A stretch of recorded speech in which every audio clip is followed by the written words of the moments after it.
Good afternoon, everyone. My name is Melissa Riley. I'm Head of Client Services at Potentiate, and I want to welcome you all to our T-shaped Insights webinar. When talking to our clients, there are two common things that come up as big challenges nowadays. One of them is the amount of data that all organizations have available and how hard it is to make sense of all the information that they have. And the other one is the ongoing challenge of doing more with less and being more efficient. So we've been maturing the idea of the T-shaped concept internally, and I'm delighted to introduce you all to Ray Poynter, our Chief Research Officer, who is going to share with you to explain it a little bit better and share several examples on how you can make usage of the T-shaped insights concept to tackle those two challenges. Welcome, Ray. Thanks, Mel. I'm Ray Poynter, and I'm going to be taking you through T-shaped thinking. So why is T-shaped such a powerful lens for looking at things? And if you look at the media, if you read various business papers, reports, etc., you'll have noticed over the last few years there's been this absolute growth in the reference to T-shaped. So we see the T-shaped marketer, the lawyer, the T-shaped agile team, product manager, students, all the time talking about this broad and deep. It's a method of bringing together two elements that work so well together. How do we get the breadth and how do we combine that with the depth? This T-shaped metaphor allows us to tackle three types of problem that we come across on a regular basis. The first one is that depth without context is dangerous. Sometimes we see a piece of research being done or a type of thinking that goes into a lot of depth, but it doesn't realize what the wider context is. And when results like that are produced, it's really hard to apply them into the business. It's hard for colleagues in other departments to understand them. They're often actually too specific to the people who are researched. They don't have the wider applicability that we're looking for from insights for new services, for product changes, and so on. So too much depth without context is dangerous. And of course, if you have a T-shaped metaphor where you have depth, but you have context too, the context is the wide bit of the T and the depth is the stick of the T, then you're in a much safer place. The second thing that it addresses is the problem of being too shallow, too wide. So if we have a program that is very efficient because it doesn't ask very many questions, it's great for monitoring what's going on, but it doesn't tell you what you should change, how you should change it, why you should change it, what sort of changes might be best, what sort of opportunities exist in the data. It's simply looking at the top line. So it's not as valuable. It might tell you that something is going wrong, but it won't tell you about what is going wrong and how you should address it and the choices you have in tackling it. But the third category of problem that we use T-shaped thinking to address is the one that I hear most often. I talk to clients and they tell me we are drowning in too much data. Our data is in silos. It's not connected together.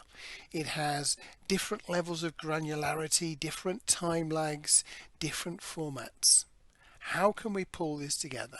And actually the T-shaped way of thinking is a really strong way of doing that, because each component, if you think about all of these different strands and you configure them in a T-shaped sort of way where you recognize the breadth and you recognize the depth, and you have people who have breadth and depth, then you can start using these as building blocks. So you can pull together the social media listening, the CX program, the loyalty card program, your communities.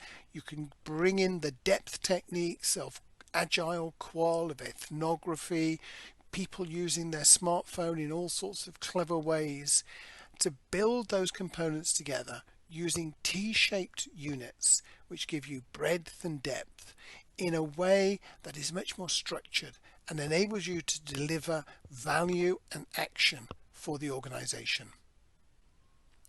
And in lots of ways, it's like fractals. Fractals are things that if you look at them closer, they seem the same, and you look at them even closer and they are still the same. As we see with this Mandelbrot set on the left, we keep zooming into it and we see that the same truths are there. And this is true with our T-shaped thinking. So I'm going to be running through 7 examples of this T-shaped thinking. I'm going to start with numbers and video, so really at a very, very high level.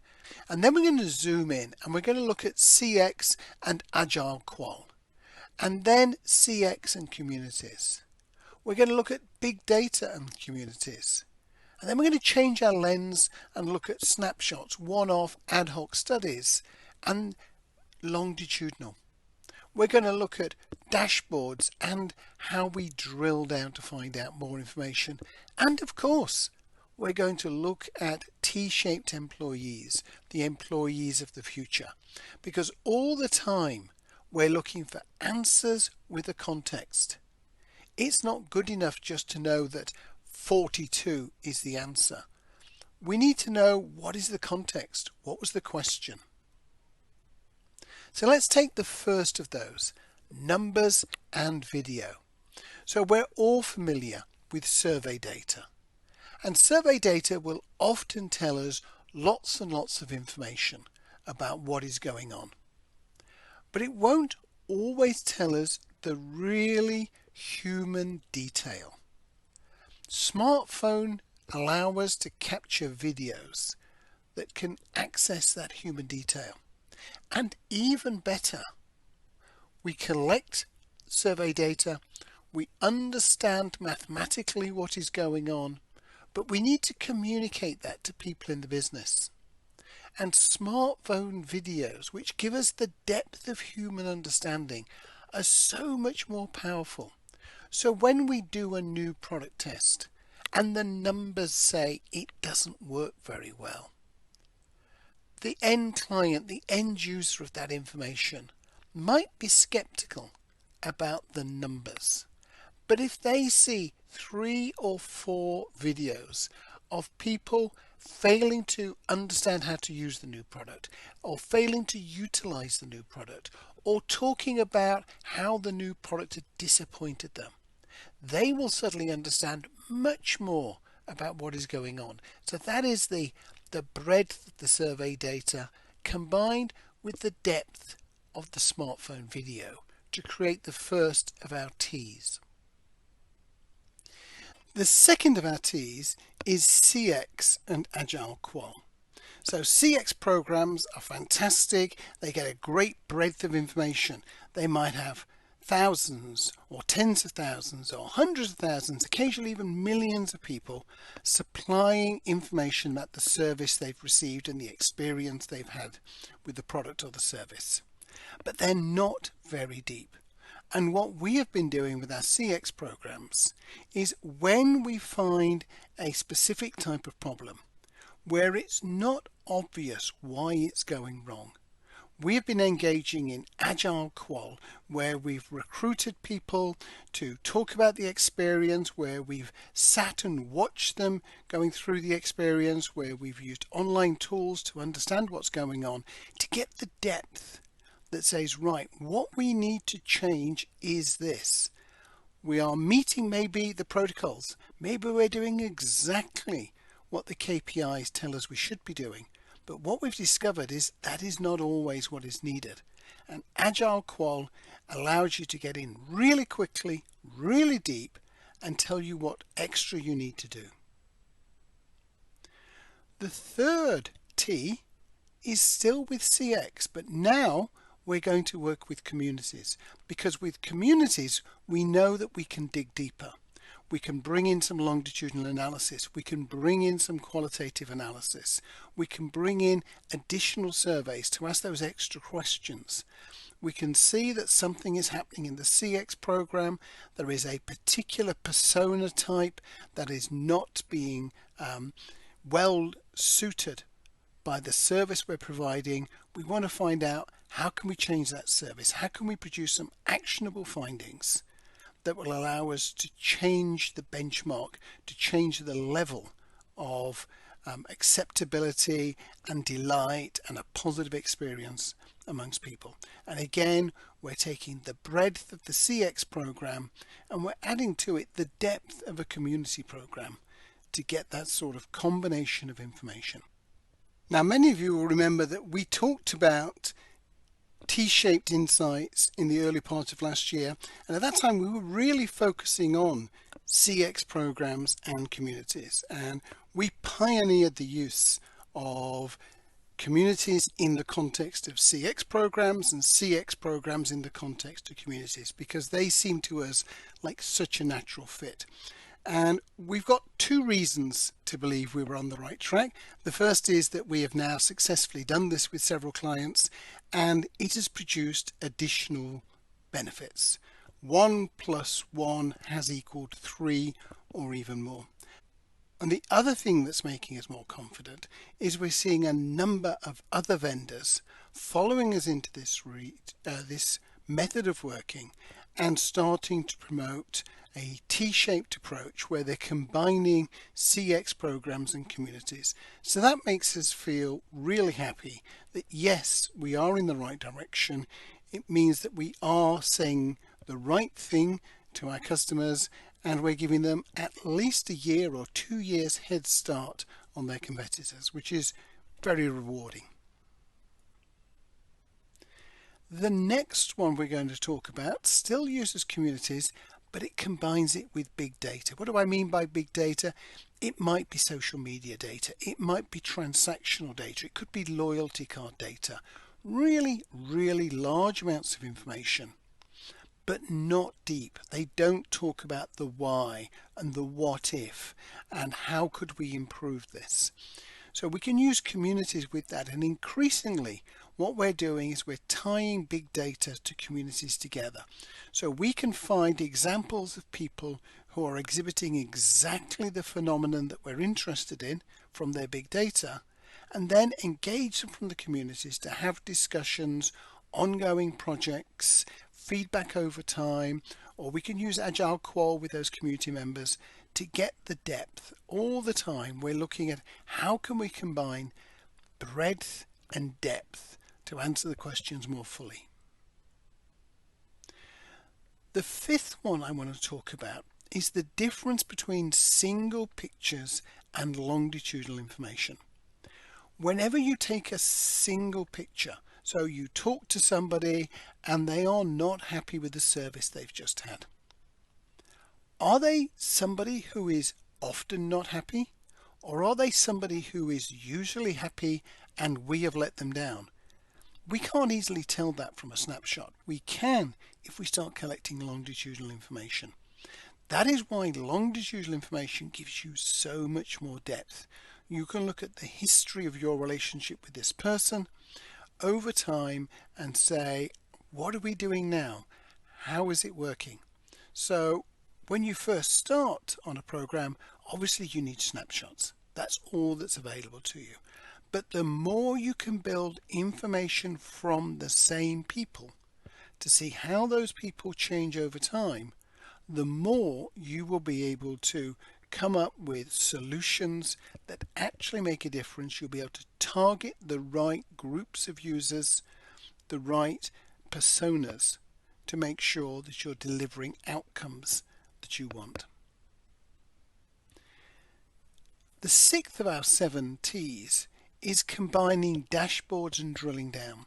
Now, dashboards are immensely useful. We deliver a lot of dashboards with the programs that we operate. And they will enable you to understand the information when things are relatively typical. When you're looking at large groups of people, when there haven't been major changes, when there tends to be a lot of agreement within the groups. But as soon as you start to see some differences, you need to be able to drill down from the dashboard. That is the T structure. And that drilling down won't be as trivial and as attractive as the dashboard. But you absolutely need to know that when you're running a dashboard and you've got a question that comes up about the tracking program, about the CX program, about the customer satisfaction service that you're running, that you can drill down from the dashboard and you can start finding out about specific dealerships, specific branches, specific regions of the country, types of customers, because without that you're getting too much of a one-dimensional picture. And that is what we mean by the T-shaped structure when we're talking about dashboards and drilling down. The seventh one I want to talk about is perhaps the most classic use of T-shape, which is the T-shaped employee. We want to make sure that we've got broad insights skills, people who understand business, who understand research, who have an understanding of the scientific principles. They know a little bit about qual, they know a little bit about quant, about presenting data and answering questions. Those are skills that we want all of our people to have. But then we want them to be specialists. We want them to be a standout qual researcher or a standout quant, or they want to have a real skill in analytics. They can have a real skill in ethnography, semiotics. And these are just some of the depths that we want. We want a range of depths within our company, but for every one of them to have a broad insight skills. Just as on the client side, in the insights team, a broad set of skills and then some specialities. And within the business, the broad set of skills that relate to what is the principle of the business, why are we achieving this, where are we going as a business. All of those need to be shared at the broad level, and then deep skills to bring that together. So we can tie all of those 7 ideas together into this summary. The first thing I want to talk about is depth without context is dangerous. If we do a qualitative piece of research into why people who are under 25 prefer A to B, we can build up a whole picture that talks about, okay, let's configure the new product, let's change it for these young people. But actually, we may find out that when we look at the bigger picture, all the age groups prefer the same thing for the same reasons. We've convinced ourselves that this is a feature of young people because we've only looked at young people. Alternatively, we may look at a group of regular customers and we might find what they're asking for is more blue. They want more blue in their drinks, they want more blue in their food. But if we don't look at the wider picture, it may only be regular customers who want it. So we will be locking ourselves into a dead end because we won't be winning new customers if we go down that route. So depth is fantastic, but depth without context is dangerous. That's why we want the T-shaped. Breadth without depth doesn't support change. So these wide programs, the tracking programs, the social media programs, the passive information, all allow us to see what is happening, but they don't allow us to make significant change because you need to understand why things are happening, what the interconnections are, what the real drivers and motivations are. To do that, you need depth. So yes, you want breadth to be able to monitor the business, but if you want to make change in the way you run your business, then you also need depth. So the ideal solution might be to have the full depth and the full breadth, but it's actually difficult and it's expensive. We can't ask every customer what they think in depth. We would bore them to death, and it would be incredibly expensive and incredibly time consuming. So we have to work with some of the customers some of the time, and the way that we do that effectively is by using T-shaped approaches because they blend the breadth with the depth. We get the breadth from as many people as we can, but we make it as light a touch as possible so as not to inconvenience them. We use the big data, we use the CX program, we use the other tracking programs. And then we apply the depth in the places where we need it. So we have longitudinal approaches, we have communities, we have agile qual, we have drill down in the dashboards. All of these allow us to get into the data, answer the why, the what next, and how do we do it type of questions. So with that, I'm going to hand back to Mel. Thank you, Ray. That was very interesting. Let's see now how Potentiate can help you put the T-shaped insight concept to work. As Ray mentioned, we spoke to several different companies, and there's one key theme that keeps popping up as a big challenge for them. They all have a lot of data. Some of them are getting overwhelmed with the amount of information that exists internally. But in many cases, this information sits in silos owned by different departments and can't be analyzed together, creating inefficiencies. To address this challenge, we created HX1. HX1 is Potentiate's platform where you can integrate all your business critical information in one single place. It's a very flexible tool where you can bring data from several different sources in different formats. You can upload them automatically, you can upload them manually, and you can create dashboards for specific people. So you're sending the right information to the right stakeholders, creating business efficiencies. HX1 is the ideal platform for you to monitor and track the breadth of insights that exist in your organization. But we can also help you with the depth of insights, as Ray mentioned, the stick part of the T. We are already working with several clients, helping them uncover deeper insights that support action plans and ultimately create business impact. Be it by research, customer experience, or insights communities, no matter what your needs are, our team of subject matter experts is here to support you. I will now share a real example of the T-shaped concept working for insights. One of our clients offered their customers a product trial for a limited period of time, and at the end of the trial, if they were not happy, they could return it at no cost. Through the breadth of insights within their organization, they identified conversion rates were low, and their customer experience program indicated low satisfaction and provided some high-level reasons for canceling, which were not enough to understand the root cause of the problem and allow them to action on it. So they came to us, we discussed the briefing, understood their objectives, and together we decided that to get deeper insights, in-depth interviews were the best approach for this case. These interviews allowed us to understand the entire customer journey and experiences throughout it, and pinpoint where the problems were and the triggers for cancellation.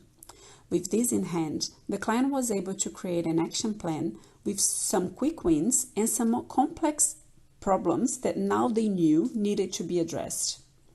After implementation, our recommendation is to continue monitoring transactional data and check if conversion rates increase and satisfaction via the customer experience program. Thank you for listening.